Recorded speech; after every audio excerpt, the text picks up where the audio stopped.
push that rock here with some math.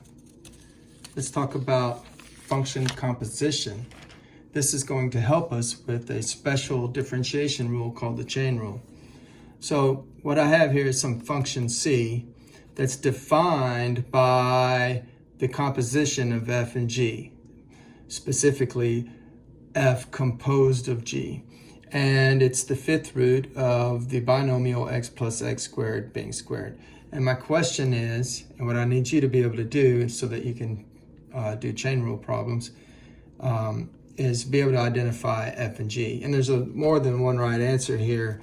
One answer is better than another, maybe, but more than one right answer. So the first thing you might see is it looks like something has been put inside of a fifth root. See, here's something inside a fifth root. So that means that f in this visualization of the problem is the fifth root of x, and g is the square of this binomial. Now, this is exactly right. It's maybe not as helpful.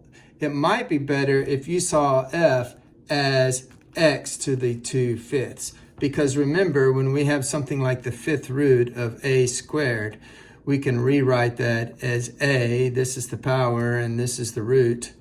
So a to the 2/5.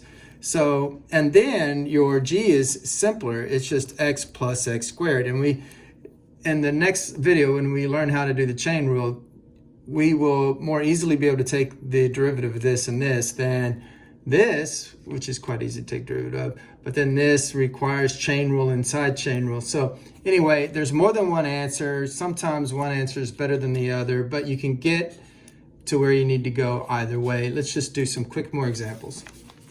So here we have a function put into another function. So let's say g is the function that's been put inside. So f is composed of g. Well, then f would be 2e to the x, and what got put into 2e to the x is 1 minus x squared. Another example. So we have 9 over x plus root x, but we want to think of this as f composed of g. So we would think as f is 9 maybe over x, and then g would be x plus root x. So if I compose this function of this function, I get the original function. So let's maybe do one more example. This is quite easy. Clearly f would be x to the 15, and what got put into it is x to the 5th minus 7x cubed plus 3.